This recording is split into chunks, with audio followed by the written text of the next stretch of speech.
सुनते हो, आज घर पर चावल नहीं है। आते समय आप चावल लेकर आना। मैं आपको चावल बनाकर दूंगी। अपने कल से कुछ नहीं खाया है। अच्छा, मजाक कर लेती हो। तुमने भी तो कल से कुछ नहीं खाया है। मतलब 1-2 दिन नहीं खाने से मुझे कुछ भी नहीं होता है। अरे कई महीनों से तो यही चल रहा है। भाग्यवान, अब मेरा पहले की तरह काम नहीं चलता है। आजकल मिट्टी के खिलौने कोई नहीं खरीदता है। पता नहीं ऐसा ही चला तो आगे क्या होगा। क्या होगा जी, अपने नसीब में यही था क्या? ये दिन देखने से पहले मैं मर क्यों नहीं गई? अरे अरे भाग्यवान, ये तुम क्या कह रही हो? अरे भाग्यवान, मैं कुछ काम से बाहर जा रहा हूँ और इस बीच में ऐसी अशुभ बातें नहीं करते, अमंगल होता है। सुनो सुनो, कभी भी किसी से कुछ मत मांगना। और फिर एक कहावत है ना कि जिन्होंने हमें जीवन दिया है वही हमारी नैया पार लगाएंगे। मैं आज जंगल की ओर लकड़ी काटने जा रहा हूँ। मैं उन लकड़ियों को काटकर बाजार में बेच आऊंगा, जिससे हमें आज का खाना तो मिल ही जाएगा। ठीक है भाग्यवान, अब मैं चलता हूँ। रामू अपने घर से जंगल की ओर निकल जाता है।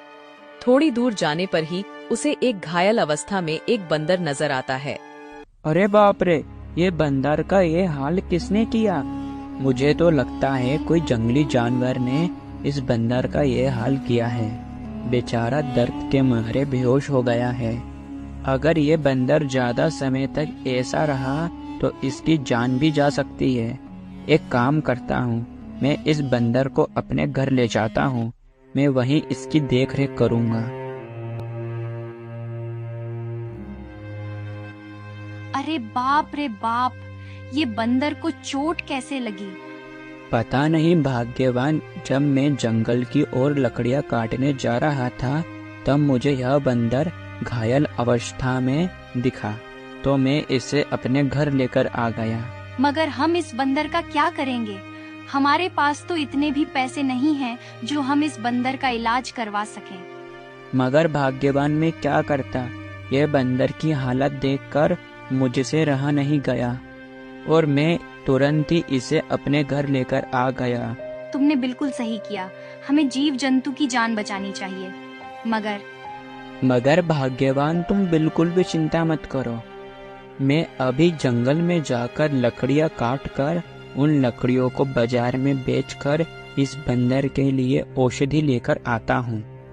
और भाग्यवान, हम दोनों के लिए भी मैं कुछ खाने को लेकर आऊंगा।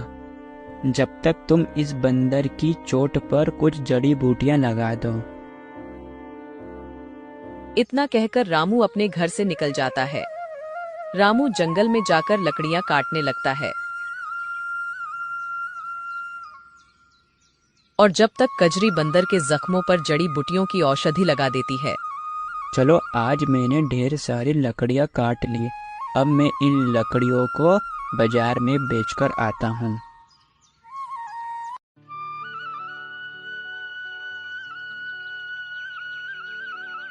कजरी, ओ कजरी, कजरी, मैं बाजार से अपने लिए चावल और ये बंदर के लिए औषधि लेकर आया हूँ। केवल इतने से चावल? ये चावल तो आज रात में ही खत्म हो जाएंगे। हम कल क्या खाएंगे? अब मैं क्या बताऊं, उन लकड़ियों को बेचकर मुझे कुछ ही पैसे मिले थे। ठीक है, जाकर आप हाथ मुंह धो लो। मैं जब तक हमारे लिए खाना तैयार करती हूँ। ठीक है, मगर अब बंदर की तबीयत कैसी है? अभी कुछ समय पहले ही मैंने उसके जख्मों पर औषधि लगा दी है, मगर अभी तक वो होश में नहीं आया।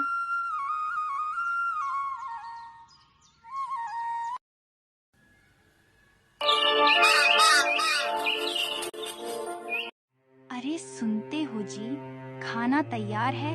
आप आकर खाना खा लो। तुम्हें फिर जंगल की ओर लकड़ियां काटने भी जाना है।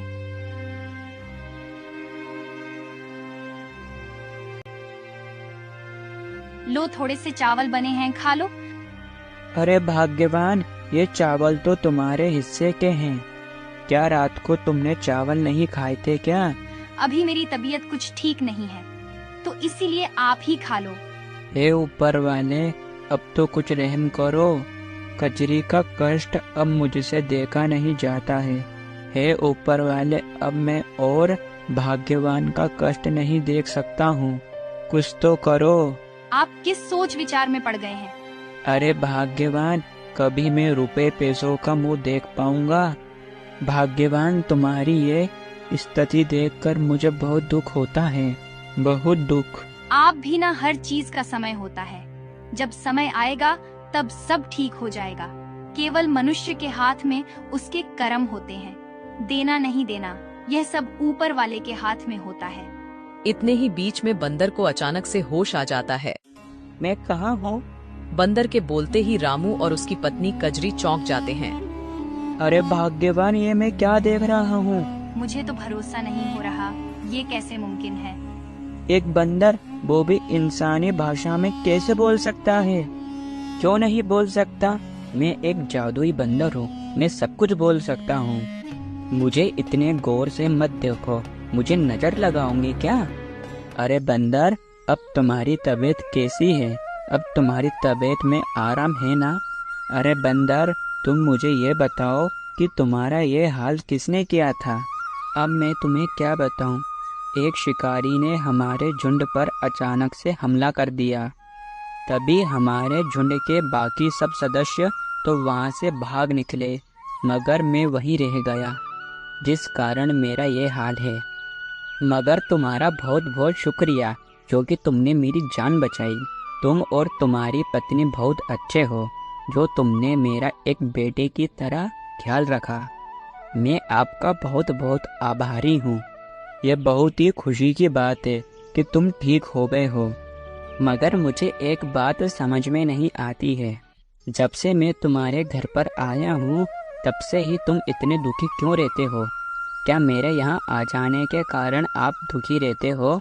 नहीं प्यारे बंदर, हम तुम्हारे यहाँ अजाने के कारण दुखी नहीं हैं। हमें तो इस बात की बड़ी खुशी है कि तुम हमारे घर से ठीक होकर तुम्हारे घर वापस जाओगे। मगर हम इसलिए दुखी रहते हैं कि हमारे पास 2 समय के खाने के ठिकाने नहीं हैं। हम दोनों गरीबी के मारे हैं, इस कारण हम दोनों हमेशा दुखी रहते हैं। हमारे 2 समय के खाने के ठिकाने भी नहीं हैं। तुम चिंता क्यों करते हो? तुम्हारी गरीबी दूर हो जाए, ऐसा हल है मेरे पास। मगर तुम हमारी मदद कैसे कर सकते हो? तुम्हें कहा ना, मैं एक जादुई बंदर हूँ। क्या सच में तुम हमारी गरीबी दूर कर सकते हो? मैं एक जादुई बंदर हूँ। मैं तुम्हें उस जगह का पता बता सकता हूँ जहाँ पर खूब सारा धन गड़ा है। फिर देर किस बात की? जादुई बंदर, मुझे जल्दी से बताओ कि खजाना कहाँ है? तुम्हारे गांव में एक बांस का बगीचा है, ठीक वहीं तुम खुदाई करोगे तो तुम्हें धन की प्राप्ति होगी।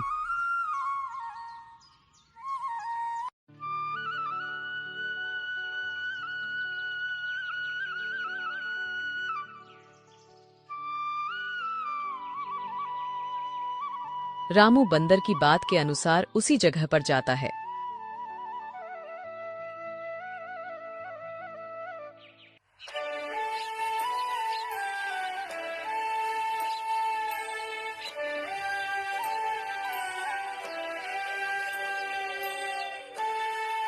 सोने की मोहरों से भरा घड़ा देखकर कजरी की खुशी का कोई जवाब नहीं था।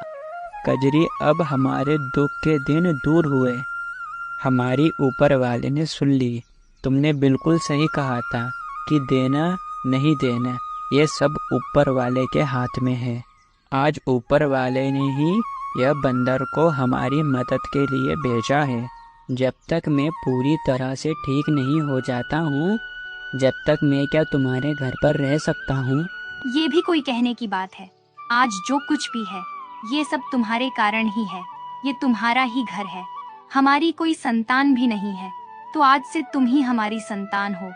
तुम हमारी ही संतान हो और ये तुम्हारा ही घर है।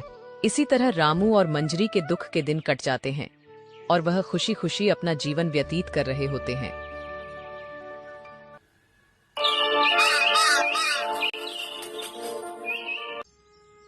एक दिन जब अरे बहन, तुम्हारे कानों में ये सोने के झुमके कितने अच्छे लग रहे हैं। तुमने ये झुमके कब लिए? अरे बहन, ये झुमके मुझे मेरे पति ने कल दिए हैं। मगर कजरी पैसे कहाँ से आए? अभी कुछ दिन पहले तो तुम दर दर भटक कर पैसे उधार मांग रहे थे और अब अचानक से सोने के गहने, खजाना बजाना मिला है क्या? मैं भी क्या बोल रही हूँ? तुम्हारी फूटी किस्मत, तुम्हें कहाँ से खजाना मिलेगा? बहन एक बात है, मगर ये बात तुम किसी को मत बताना। ऐसे में कजरी जादुई बंदर की बात गोमती को बता देती है। क्या बहन जादुई बंदर? बहन ये बात तुम किसी को बताना मत। अब मैं चलती हूँ, मुझे घर पर ढेर सारे काम करने हैं। वही सोचूं मैं, अभी कुछ दिन पहले तो इनके पास फूटी कौड़ी भी नहीं थी और अब सोने के गहने। सुनते हो जी, आज जब मैं नदी किनारे पानी भरने गई थी, गोमती ने कजरी की कहीं गई सभी बातें अपने पति को बता दी। जब भी सोचू भाग्यवान, 1-2 रोज से रामू बड़ा खुश दिख रहा है। जरूर उस बंदर ने उन्हें कुछ खजाना दिया होगा। तुम ये सोचते रहोगे क्या? अब कुछ करोगे भी? मुझे भी कजरी की तरह बहुत सारे गहने चाहिए। बात तो तुम ठीक कह रही हो भाग्यवान। अगर वो बंदर हमें भी कोई सा गड़ा हुआ खजाना बता दे तो हमारा जीवन भी रामू की तरह सफल हो जाएगा। भाग्यवान, मेरे पास एक उपाय है। हम दोनों अभी तुरंत ही रामू के घर चलते हैं। हरी और गोमती रामू के घर की ओर जाने लगते हैं। अरे हरी, आज तुम्हारा यहाँ कैसे आना हुआ? अब रामू, मैं तुझे क्या बताऊं, पर हमने गांव के जमींदार से ब्याज के तौर पर कुछ पैसे उधार लिए थे, मगर वो पैसे हम जमींदार को ब्याज सहित नहीं लौटा पाए, जिस वजह से जमींदार ने हमारी जमीन पर कब्जा कर लिया है। अरे रामू, अब तो हमारे खाने के ठिकाने भी नहीं है। मैं इसीलिए तुम्हारे पास आया हूँ। अरे हरी, मैं तुम्हारी क्या सहायता कर सकता हूँ, बताओ? अरे रामू, तुम्हारे पास एक जादुई बंदर है ना, जो गड़ा हुआ खजाने का पता बताता है, तो कृपया करके कोई सा गड़ा हुआ खजाना हमें भी बता दो, जिस खजाने को लेकर हमारी दुख गरीबी दूर हो जाए। क्या जादुई बंदर? अरे ये तुम कैसी बात कर रहे हो? ये कोई जादुई बंदर नहीं है, ये केवल एक साधारण सा बंदर है। रामू भैया, ज्यादा भले बनने की जरूरत नहीं है। मुझे तुम्हारी पत्नी ने सब बता दिया है। तुम केवल अपना ही भला चाहते हो क्या? हम तुम्हारे पड़ोसी हैं और एक पड़ोसी का कर्तव्य होता है कि दूसरे पड़ोसी की बुरे समय में सहायता करना। हाँ, क्यों नहीं। मैं एक जादुई बंदर हूँ और जरूरतमंद लोगों की सहायता करना ही मेरा काम है, और मेरा कर्म यही है कि जरूरतमंद लोगों की जरूरतें पूरी करना। मैं तुम्हें एक खजाने का पता बताता हूँ। जंगल में एक फूल का पेड़ है, तुम उसी फूल के पेड़ के नीचे खुदाई करना, वहाँ तुम्हें खजाना मिलेगा। धन्यवाद, तुम्हारा बहुत बहुत धन्यवाद, जो तुमने मुझे खजाने का पता बताया। मैं तुरंत ही जाकर उस खजाने को निकाल लेता हूँ। अरे भाग्यवान, तुम में जरा सी भी अक्ल नहीं है क्या? तुमने ये बात गोमती को क्यों बताई? मुझे माफ कर दो, मुझे नहीं पता था कि गोमती ये बात उसके पति को बता देगी। मुझसे बहुत बड़ी भूल हो गई, मुझे उसे ये बात बतानी नहीं चाहिए थी। अब देखना, वो हरी एक नंबर का लालची है। वो खजाना मिलने के बाद फिर यहाँ आएगा और खजाने का पता पूछेगा। अगर ऐसा ही चलता रहा तो पता नहीं ये बंदर खतरे में नहीं आ जाए।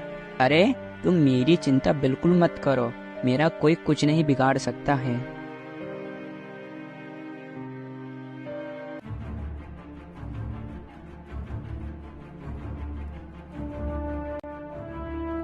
रामू की तरह हरि को खजाना मिलता है, और जैसे ही उसने खजाने को खोलकर देखा तो उस घड़े से ढेर सारे कीड़े निकलने लगते हैं।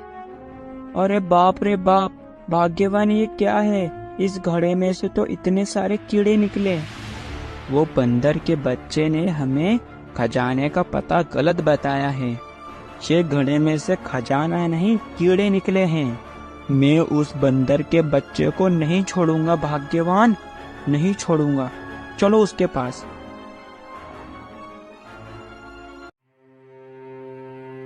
अरे हरी, ये तुम्हारा हाल किसने किया? ये तुम्हारे बंदर ने। अरे ओ बंदर, तूने हमें गलत पता क्यों बताया? उस घड़े में से खजाना नहीं, कीड़े निकले। भला ये बंदर तुम्हारा ये हाल कैसे कर सकता है? तुम्हारे बंदर ने जो हमें पता बताया था, उसी जगह हमने खुदाई करी। वहाँ पर एक घड़ा मिला और उस घड़े को हमने जैसे ही खोला तो उस घड़े में से ढेर सारे कीड़े निकलने लगे और कीड़े ने ही हमारा यह हाल किया। मैंने तो तुम्हें बिल्कुल सही पता बताया था, मगर मैं एक जादुई बंदर हूँ। केवल मैं गड़ा हुआ खजाने का पता ही बता सकता हूँ। जो कोई भी व्यक्ति उस गड़े हुए खजाने को निकालता है, फिर उस घड़े में उस व्यक्ति के कर्मों के अनुसार उसे फल मिलता है। इसी प्रकार रामू के कर्म और नियत अच्छी थी, इसलिए उस घड़े में से रामू को सोने की मोहरें मिली। और तुम्हारा मन लालची है और तुम्हारे कर्म भी कोई अच्छे नहीं है, इस वजह से तुम्हारे घड़े में से कीड़े निकले। ये बात याद रखना, हमें जीवन में जो कुछ भी मिलता है वो हमारे अच्छे बुरे कर्मों के अनुसार मिलता है। यह बात तो बिल्कुल सही कही। हम बहुत ज्यादा ही लालची हैं और हमने कभी भी रामू और मंजरी के बुरे वक्त में हमने उनका साथ नहीं दिया। ऐसे कर्म करने के बाद हम अच्छे फल की उम्मीद कैसे कर सकते हैं? सही है, सब अपने कर्मों के अनुसार ही मिलता है। जो जैसा बोएगा वो वैसा पाएगा।